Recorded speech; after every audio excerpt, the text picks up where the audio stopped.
I'm not asking you to trust the system. I'm asking you to trust me.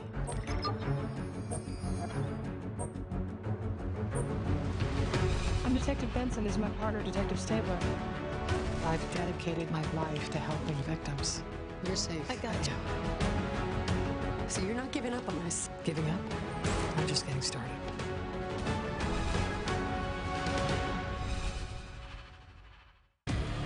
What we're doing right now at the moment is something that's never really been done. Hey, come here. What is it? Look at this. Oh my God, look at that! How's it feel being rich? Outback Opal Hunters starts Thursday 7:30 on Discovery.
The TVWAN News is proudly brought to you by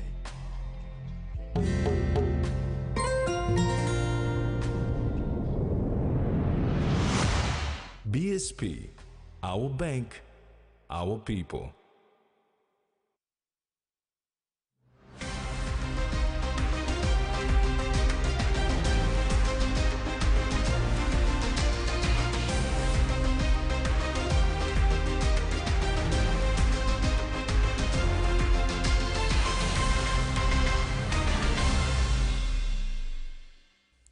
Hello and welcome. I'm Maricela Kelleton. This is TV1 News.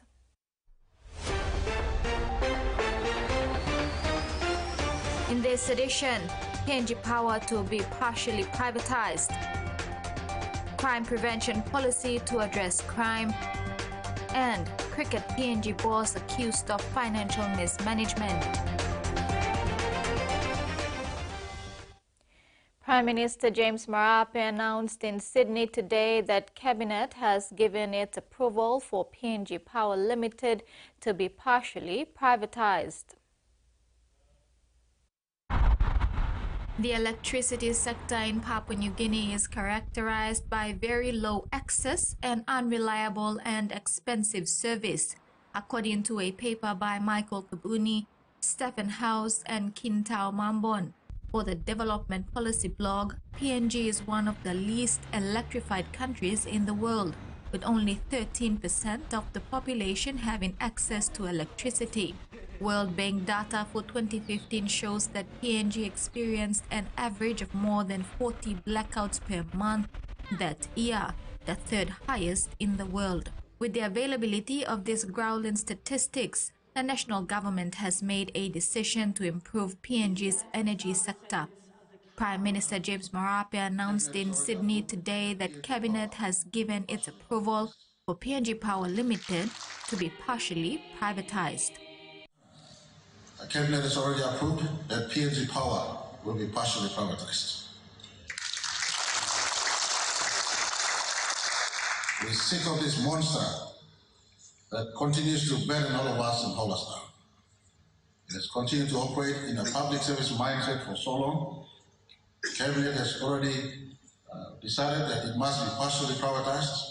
Marape emphasized the country's need for cheaper, reliable, and cleaner power. The company is partially privatized. State maintaining a substantial interest, but a private partner to come in with management rights. This is something I want to announce to this. This could be a news-breaking announcement because it hasn't come out yet. We want to unlock power in our country, bringing cheaper, reliable, and cleaner power to our people at the very earliest. In the meantime, A lack of affordable, reliable power is hurting PNG's economic growth. Surveys by businesses constantly show electricity as one of their major concerns. For example, a 2019 World Bank report cites a survey that ranked the state of electricity infrastructure as the 5th biggest constraint to business activities and investment in PNG in 2017.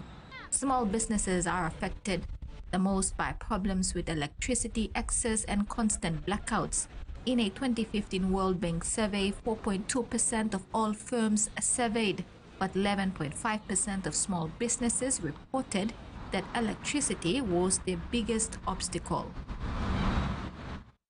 The autonomous region of Bougainville is one step closer to utilizing world-leading communications technology, SpaceX, following a meeting on the sidelines of the 2024 Investment Week in Sydney. ABG President Ismail Torama met with representatives of the tech company to discuss areas of potential collaboration to enable communities across Bougainville to access services provided by SpaceX, which include global roaming Starlink kits. The opportunity to discuss with SpaceX representatives at the PNG Investment Week follows a decision by the Bougainville Executive Council to approve the use of Starlink services in the autonomous region. President of PNG Core, Anthony Smare, congratulated the ABG President Torama for progressing efforts to utilize SpaceX services. Minister for International Trade and Investment Richard Maru has expressed grave concerns over Newmont Corporation's decision to shift its country office to Australia. He described Newmont's action as being in direct violation of the commitments outlined in the Memorandum of Agreement with Papua New Guinea.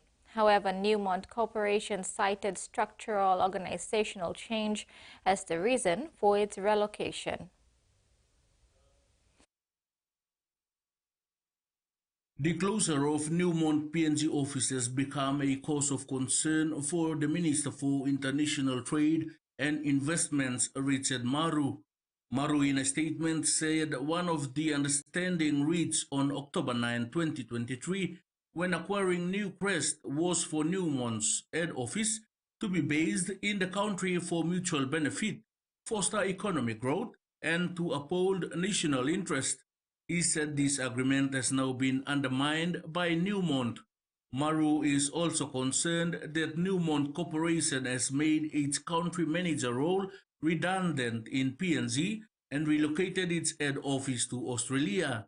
He said this decision is a fundamental breach of trust and has significant negative implications for PNG's economy. He further said it has violated the intended purpose of the MOA and Section 2776 of the Capital Markets Act 2015 and the National Goals and Directive Principle 3.5 of the Constitution. However, Newmont, in a statement, responded and clarified that they have made some structural organizational changes to better support the global footprint of its operations.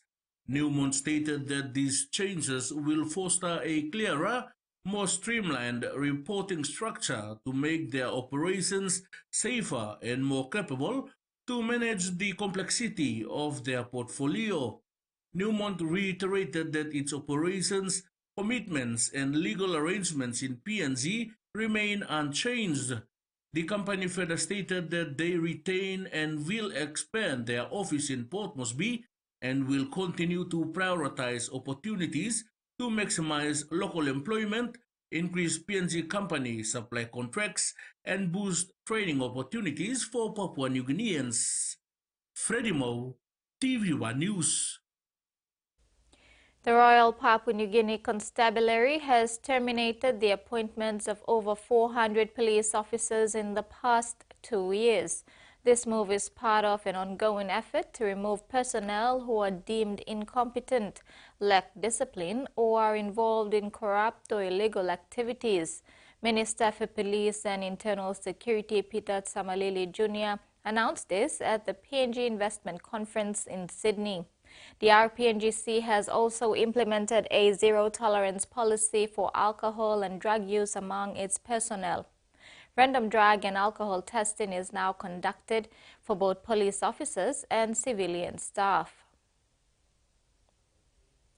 Minister for Foreign Affairs Justin Chachenko has confirmed that the Defense Cooperation Agreement deal signed by PNG and United States of America in 2023 will cost about 3.5 billion kina in investment in infrastructure development, training, equipment for the benefit of security in the region. Chachenko confirmed this when giving his speech during the mining conference in Sydney. Papua New Guinea signed a defense cooperation agreement and an agreement concerning counter-illicit transnational maritime activity operations with USA in May 2023. The agreement has modernized the security relationship and replaced an outdated status of forces agreement and memorandum of understanding regarding defense cooperation. The US-PNG DCA will form the foundational framework around which the two countries will enhance security cooperation, further strengthen the bilateral relationship, improve the capacity of the PNG Defense Force, and increase stability and security in the region. Minister for Foreign Affairs Justin Chachenko, during the Sydney Investments Conference, announced that the deal will cost 3.5 billion kina in investment in infrastructure development, training, and equipment for the benefit of security in the region. He said it is a huge commitment that was initiated and progressed under the Biden administration and the government. Chachenko says the agreement is going to set the pace for security to another level, especially when it comes to defense and disaster management.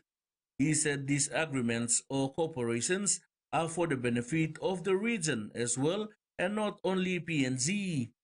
Freddie Mo, TVWAN News. The European Union delegation to Papua New Guinea today launched its Green Diplomacy Week 2024.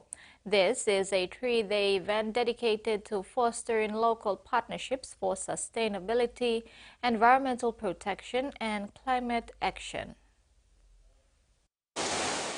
Climate change, biodiversity loss, desertification, land degradation, and pollution are all interconnected and aggravate existing challenges, including security concerns for all countries. The European Union and Papua New Guinea are long-standing partners on climate and environment. Today, the European Union delegation to Papua New Guinea launched its Green Diplomacy Week 2024, a three-day event dedicated to fostering local partnerships for sustainability, environmental protection, and climate action. EU Green Diplomacy Week aims to promote dialogue and cooperation on the issue of climate change, protection of the environment, forest and biodiversity, highlighting success stories. It is a worldwide campaign that encourages conversations around climate. This has no border. We are all facing it different ways. So should we just accept it? Of course not. Can we do something about it? Of course, yes. This is why global and local mobilizations have taken place and actions are already ongoing. Thank you for joining us. Your commitment to act at local level in protecting climate change and the environment is remarkable. Thank you very much. I hope these 3 days will be for you and for all those who will successfully and attending the 3 days of theatre, a relay for you to get awareness, think of solutions, and make it happen. The objective is to reach out to a broader audience, inspire further action, and encourage youth participation and leadership. The audience comprises mainly youths and students from schools in the National Capital District. With the impact of pollution, reducing impact of climate change, responding to the temperature, global temperature warming up, sea level rising, it needs dedicated commitment in all aspects, both in terms of the narrative, policy, law, and more importantly, putting our money where our mouth is. And that's hard to come. For us in PNG, we are not just concerned about this existential threat to all of us in terms of the impact of climate change, but our way of life, entire way of life, is at stake. The event commenced today and will end on 13 December at the Mosby Arts Theatre. It will bring together leaders, experts, and mainly youths to highlight the importance of addressing global environmental challenges. This is TV1 News. We'll bring you the day's other stories after the break. Stay with us.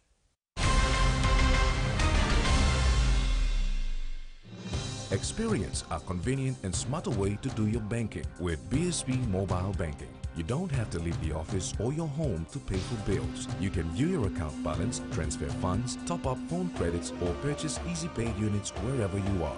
Visit your BSP branch today to register now for BSP Mobile Banking. BSP Mobile Banking, the smarter way to bank.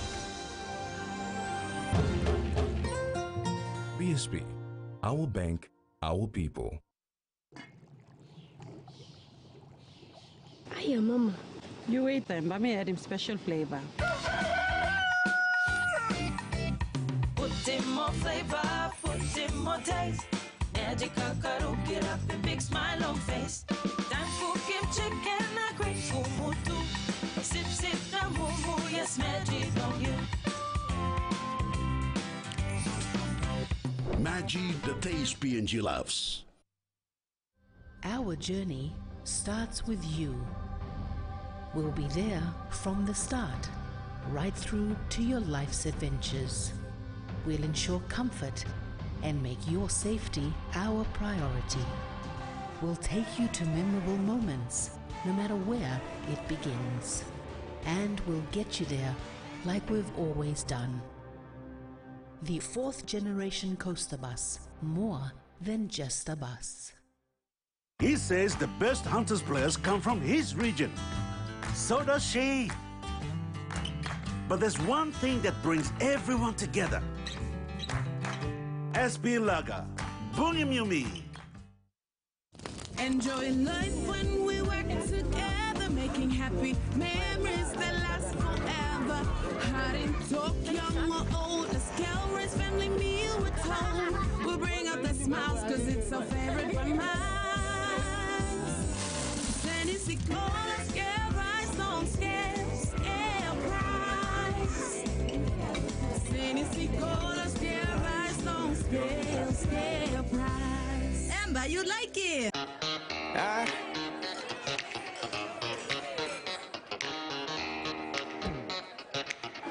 Superstition ain't the way.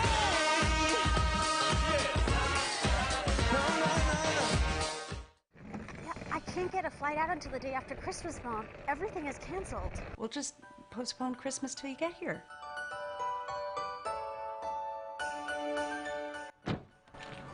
Postpone Christmas?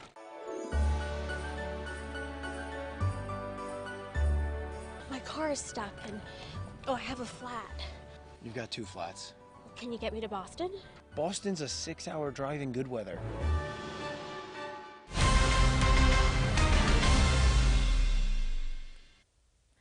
Welcome back. The Department of Justice and Attorney General will now focus on drafting a policy that aims to assist the government's intervention to prevent crime in the country. DJEG Secretary Dr. Eric Kwa said this policy, once submitted to the government, will ensure crime is prevented before it occurs. According to Kwa, when a crime is not prevented, it takes up a lot of resources to attend to it, including money to pay for fuel for the police to arrest, money spent on legal fees, and others. Therefore, the department has taken a proactive approach to urge the formation of a policy that focuses on preventing crime from happening in the first place. This will in turn ensure resources are reduced, lives are safe, and the community is safe from lawlessness.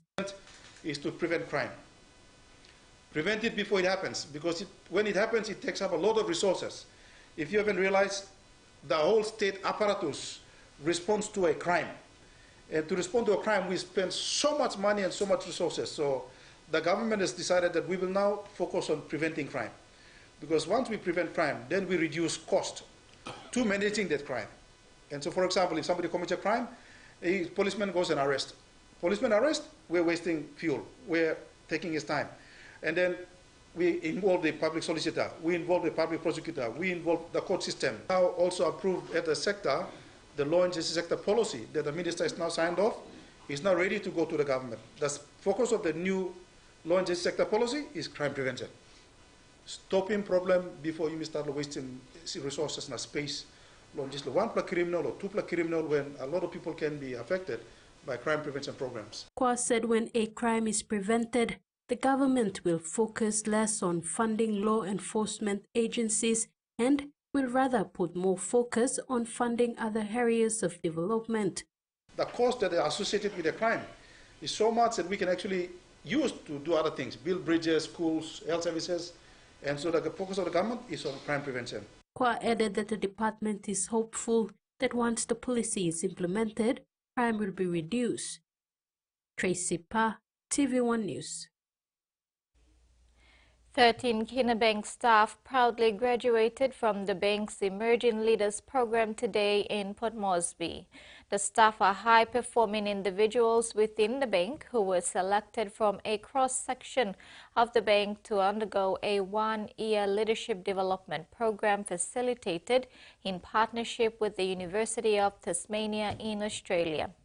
The graduates are from different business units of the bank who, through the program, developed essential skills and competencies to effectively contribute to the organization. Generational change depends on educating today's generation to respect their mothers and sisters so they implement this change when they get married and have wives and daughters in the future, says a volunteer of the Rotary Club of Port Moresby. Adam Hughes raised this point during the opening of the Family and Sexual Violence Unit office at the Airport Police Station yesterday in Port Moresby. Hughes says young boys are being targeted by a wide variety of anti-feminist online content.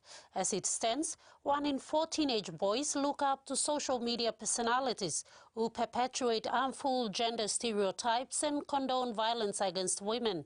He said social media influences pornography and AI are all influencing the attitudes of boys around sex, consent and relationships. Therefore, the need to push for generational change is important. Otherwise, violence against women and children will never end. Protecting our daughters is not enough.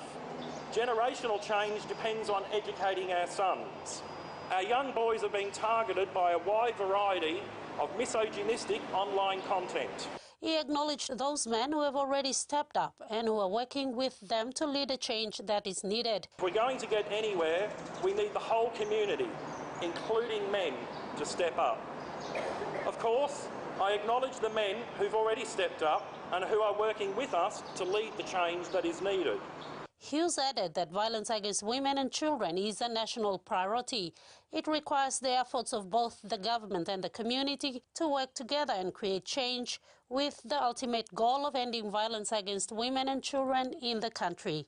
But a stark difference between then and now is that eliminating violence against women and children is a national priority, backed by immediate action and driven by a generational goal. Ruth Rungula, TV1 News. The Port Moresby Chamber of Commerce and Industry, in collaboration with Deloitte, held a PNG 2025 budget breakfast to provide valuable insights into the 2025 national budget, its implications for businesses and opportunities for the private sector in the country. The event featured a panel discussion with insights into the importance of fostering collaboration between the public and private sectors to sustain economic progress in the country. Andrew Harris, partner in tax and legal at Deloitte, gave an analysis on the tax reforms that were passed in 2025 budget, mentioning three key factors on the tax regime. He outlined key measures on revenue projections, tax adjustments, and household assistance initiatives. Dr. Kishti Sen, economist with ANZ, who discussed PNG's economic performance for the past 3 years, further emphasized on how external factors like commodity prices have driven growth despite the absence of major projects, even in the face of global economic challenges like the COVID-19 pandemic. Dr. Sen revealed that Papua New Guinea's economy grew by 3% in 2023. He said this follows an even stronger growth of 5.7% in 2022, revised upward from an initial estimate of 5.2%. In contrast, the economy contracted slightly by 0.5% in 2021, reflecting the height of the COVID-19 pandemic. Frida Kana, TVWAN News.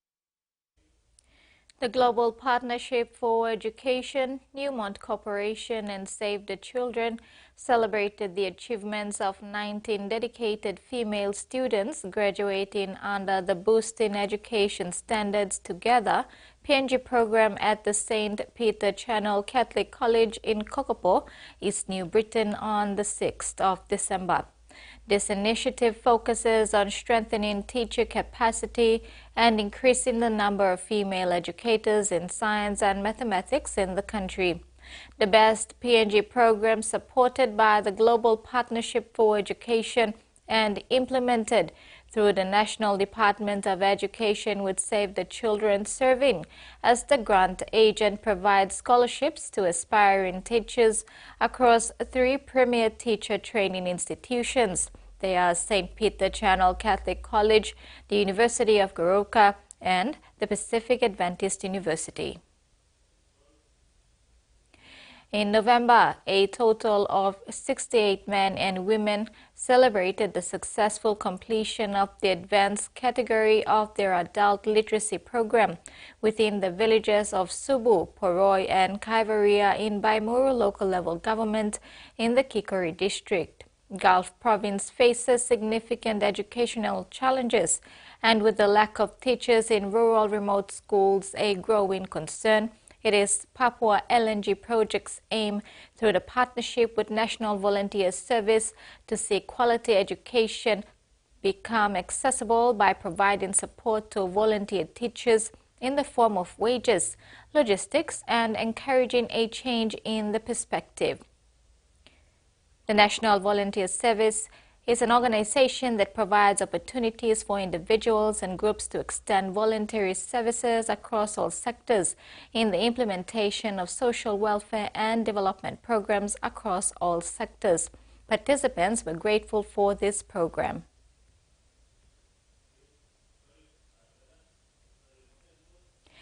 And now we take a look at the finance news. The Kina closed unchanged at $0.2510 US in the interbank market.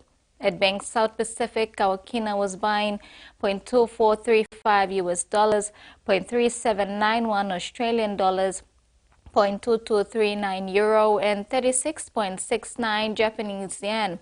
Looking at commodity prices at New York close, gold, coffee, cocoa, crude oil, and copper closed higher. Palm oil closed lower, and copper closed the day unchanged. And on the stock market, the Dow Jones closed lower, ASX closed lower, and all ordinaries closed lower as well. This is TV1 News. We'll bring you news from abroad after these messages.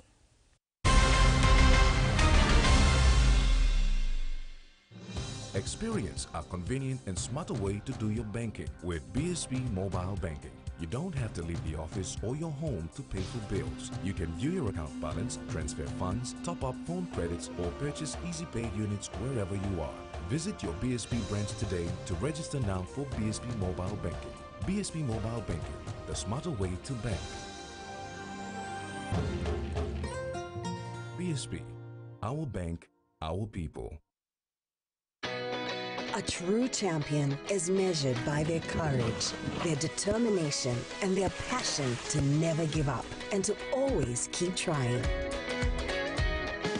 With a delicious Milo in milk taste and added nutrients, Milo in milk is a great way to fuel our little champions with nourishing energy every day. Because true champions give it their all. Milo, PNG and Mia. Pine PNG made. Bro, it's awesome, man. Pepsi promotion. I'm so excited. Let's go, let's go. And big attention, Pepsi for Max. Pepsi for Max. And how do you win this? 5 tupla Pepsi, that's all. 2 cans, bro. 2 plus, that's all. You get yourself a chance to win this box of Max. It's crazy cool. My God. A pair of headphones. It's a towel. How about that? Cool box. Yeah!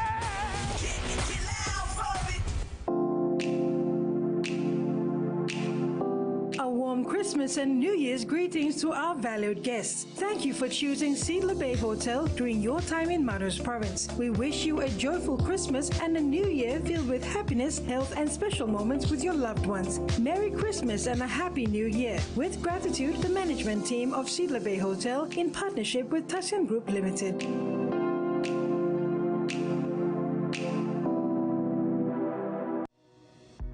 In its first 10 years, the PNG LNG project has had a long-lasting impact, contributing more than 28 billion kina to the state of Papua New Guinea. Equity distributions are paid to KPHL and MRDC based on the interest they hold. Tax is paid to the IRC, while development levy and royalties are paid to DPE. For more information on direct and indirect benefits, visit PNG EITI's website. I really miss Grandpa. Keep picking up the phone to call him. You were his favorite, Chris. He left you the lake house. In order for you to get the house, you have to host Christmas like Grandpa used to do. Well, this woman phoned this morning, and I guess her boss inherited this house. Don't do this to yourself. Not everyone has a close relationship with their parents. Do you have any plans for the holidays? Plans for what? I don't know, Dad. Spending Christmas with someone special? Like who? Me, Dad. Me.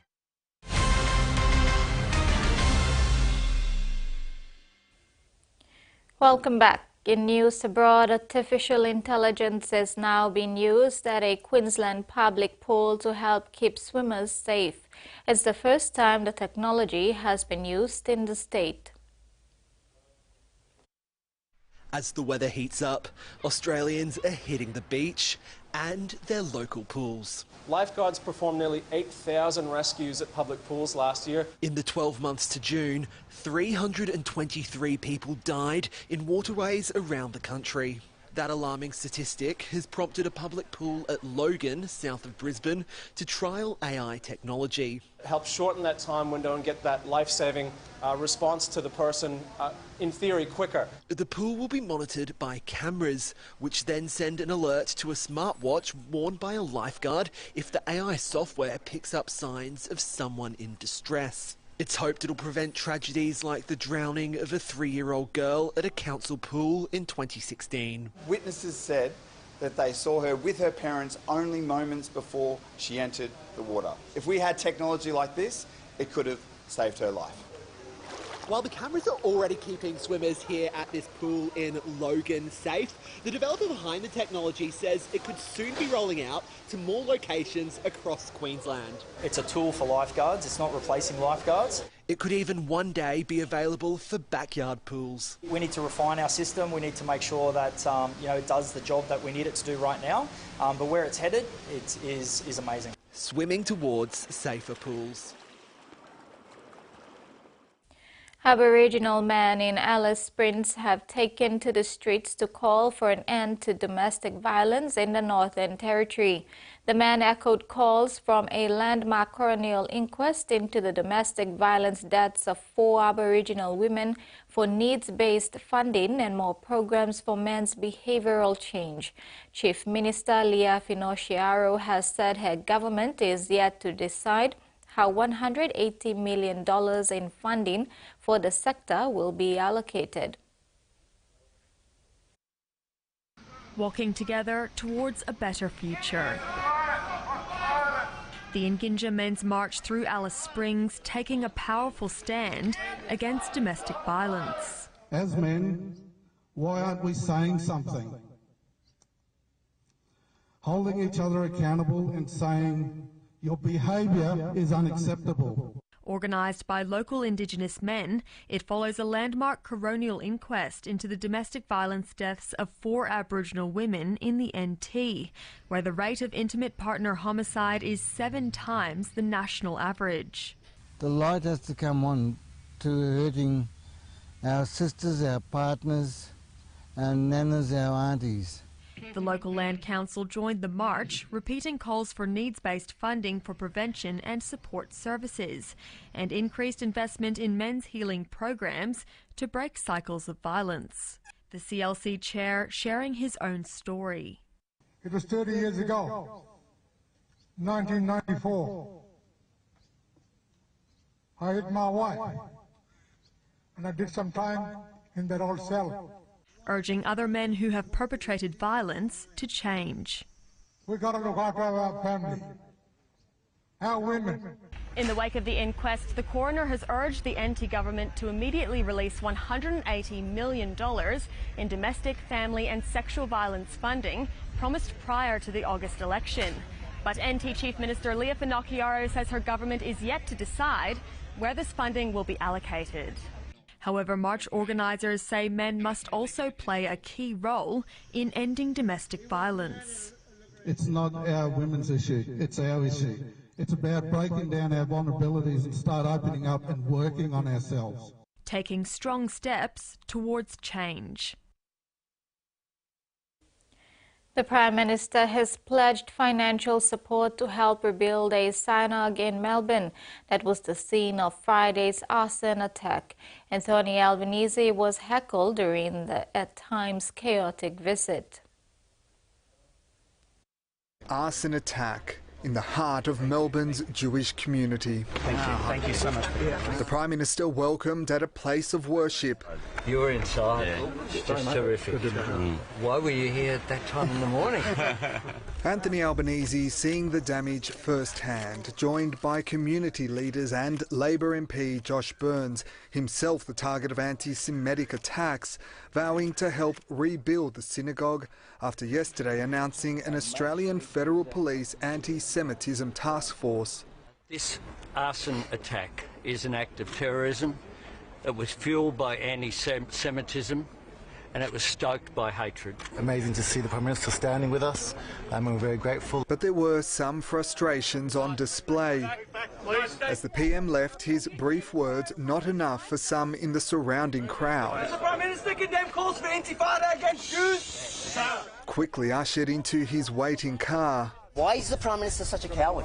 He doesn't even answer questions. Political tensions playing out too. Josh Burns, whose electorate includes the synagogue, lost his voice and couldn't attend a joint press conference on the day of the attack. He claims Liberal Senator James Paterson agreed to read out a statement on his behalf, but Peter Dutton decided that it was more important to play partisan games. Senator Paterson responding, it is not the role of a Liberal frontbencher to act as a spokesman for a Labor MP. I think the sad truth is that the Labor Party has stopped listening to Josh a long time ago. Acts of terror usually bring a pause to the cut and thrust of politics. But this attack, still under investigation, has only deepened political divisions here. It's gained global attention too, as Israel's Prime Minister accused Australia of anti-Israel sentiment, linking its stance at the United Nations to this incident. Foreign Minister Penny Wong defending Australia's vote on the key resolution, calling on Israel to quickly end its occupation of Palestinian territories. It is not anti-Semitic to expect that Israel should comply with international law. Global tensions felt close to home.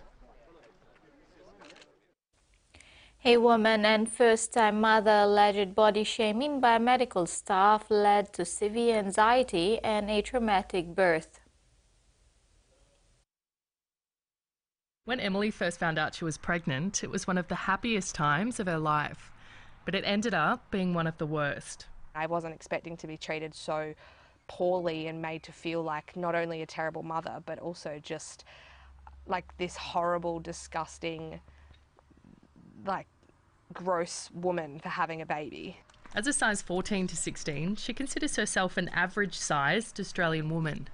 But doctors said her BMI, or body mass index, was too high, and that she would get gestational diabetes, preeclampsia, and need to be induced early.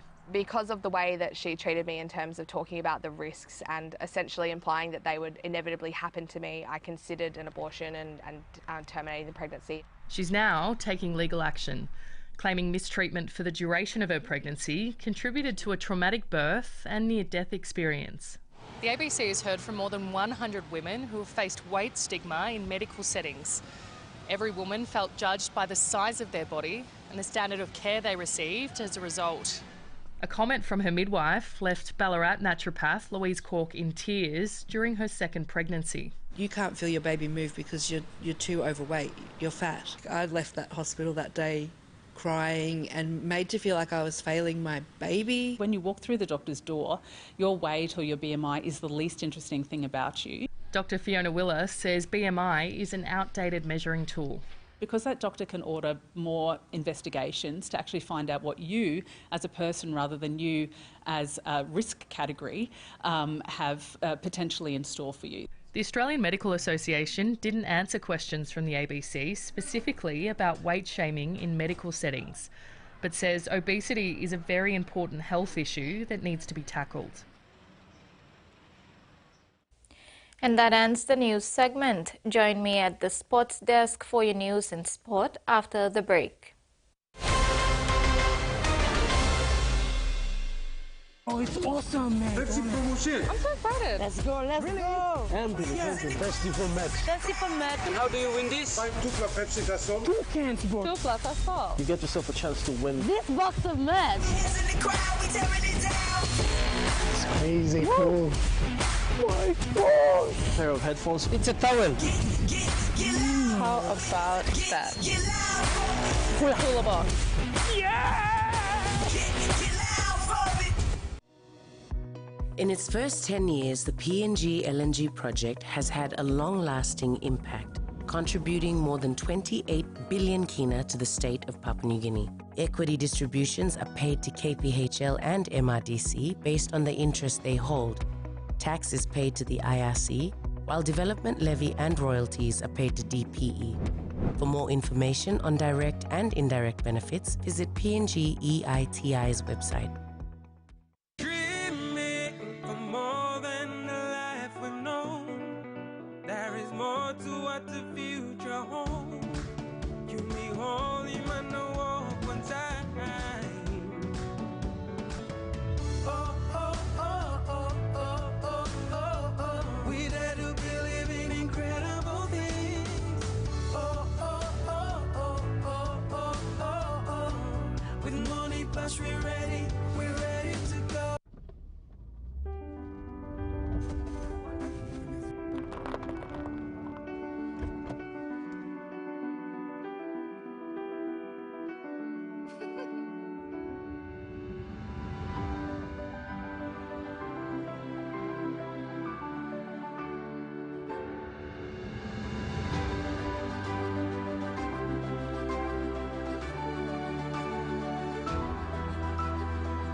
Looks like we're going for a ride. Rock Entertainment. Let's go! This is the best day of my life. I'm so glad you came. And we're serving up the hottest shows for your enjoyment. Can't win this war without us, sir. This is what I came for. Bold storylines. This town is full of stories. Come on, Kai, hurry up. Stay awake. Oh, God! How do you plead? I'm just getting started. Epic battles. I need Master Chief. It's harder to stay on the top than it is to climb the top. Excuse me? Stunning revelations. I'm wondering if it's Tom Hanks. What? Blockbuster hits. It's time to go to the next level. You can be whatever you want. And not forgetting our late night bros. This is what the fans want. Am I right? You're right. Oh, yeah. Unlock a world of heroes. I think there's been a murder. It's the bad guys getting what they deserve. I'm not asking you to trust the system. I'm asking you to trust me.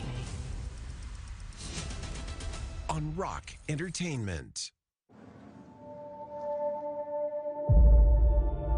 And so, you're going broke.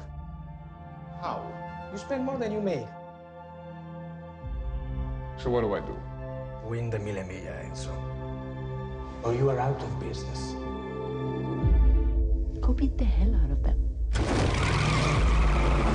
Ferrari premieres Saturday, December 14th, 9 p.m.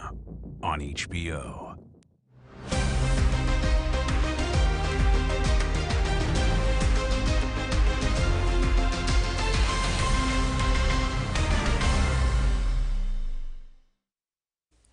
Thanks for staying with us. Cricket PNG staff and players have petitioned the board to immediately sack the Chief Executive Officer of Cricket PNG, Richard Dunn, over allegations of malpractice and financial mismanagement. In a gathering at the home of Cricket, a mini park, players and staff highlighted instances of alleged malpractice by the CEO. Administrators C. Johang and Jack Vare were sacked this morning from their roles with Cricket PNG. The sacking follows the involvement in petitioning for the resignation of Cricket PNG CEO Richard Dunn.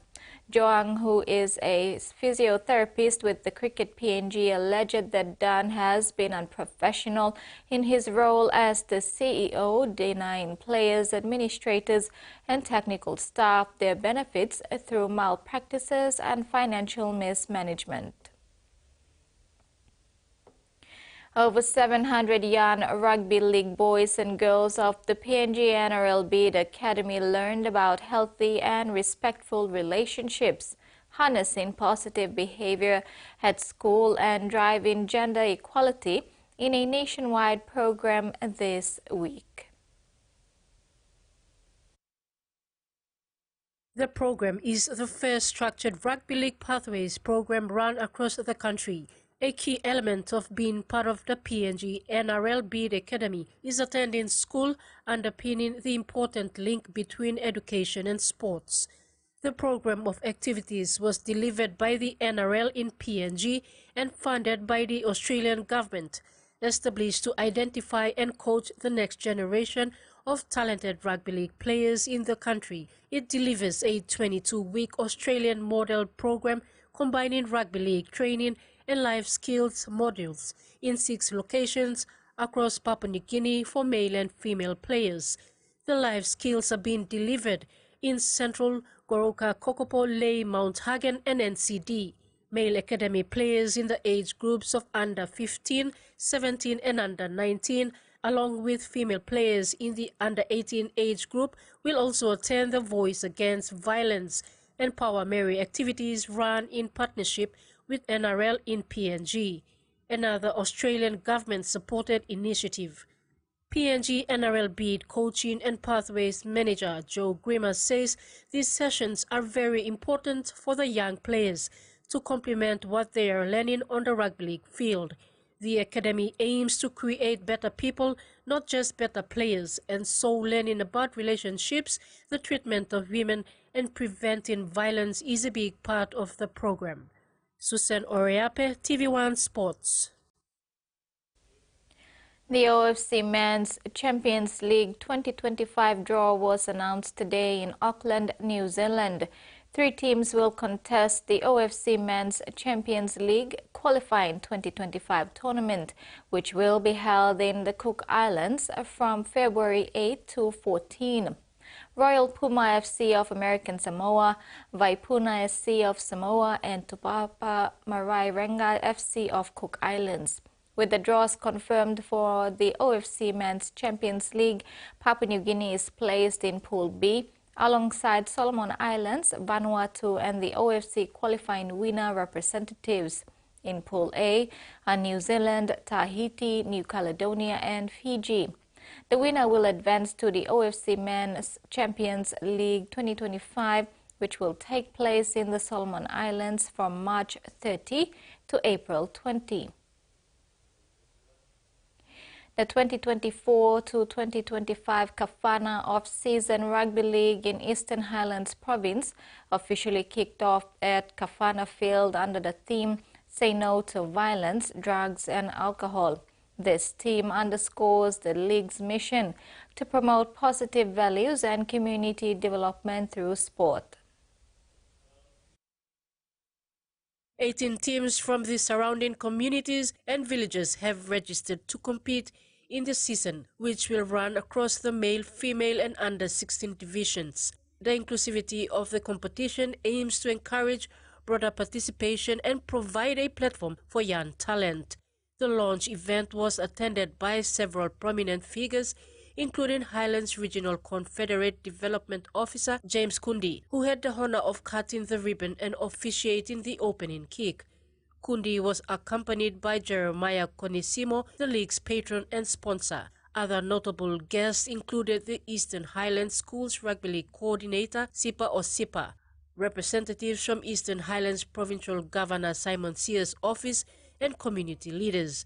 Their presence highlighted the importance of the league in fostering community spirit and providing alternatives to harmful behaviors. The Kafana off-season rugby league is set to create an exciting season of rugby while serving as a beacon of unity, discipline and personal growth. Susan Oriape, TV1 Sports.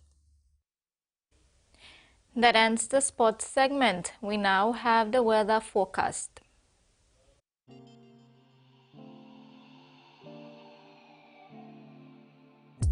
Southern, Port Moresby, cloudy with few rain showers and possible thunderstorms. Daru, mostly cloudy with some rain showers and thunderstorm. Alotau, few showers and possible thunderstorm. Popondetta, some rain showers and possible thunderstorm. Momase, Lay, partly cloudy with chances of shower. Wewak, partly cloudy with possible showers and thunderstorms. New Guinea Islands, Kokopo, Rabaul, possible few showers. Kavieng and Buka, possible few showers and thunderstorm. Highlands, Mount Hagen, few showers and thunderstorms. Mendi, Tari and Wabeg, some showers and thunderstorms. Coral Sea, seas smooth with east to southeast winds of 5 to 10 knots. Solomon Sea, seas smooth with northwest to westerly winds of 5 to 10 knots. Bismarck Sea, seas smooth with northeast to northwest winds of 5 to 10 knots. Pacific Ocean, seas smooth with southeast to southwest winds of 5 to 10 knots, tending clockwise. Waters of southern PNG Indonesian border to Daru to Kiwai Islands to Kirema, to Yule Island to Hood Point to Samarai Island, seas 0.5 to 1 meter. Waters of Samarai Island to Cape Vogel and all Milne Bay Islands, seas 0.5 to 1 meter. And waters of Medan to Wewak to Vanimo and northern PNG Indonesian border, and waters of New Ireland to New Britain and Bougainville, seas 0.5 to 1 meter.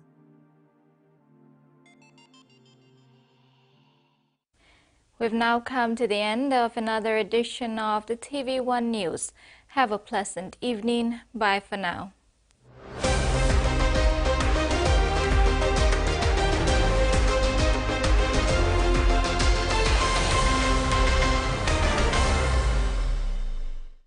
The TV1 News was proudly brought to you by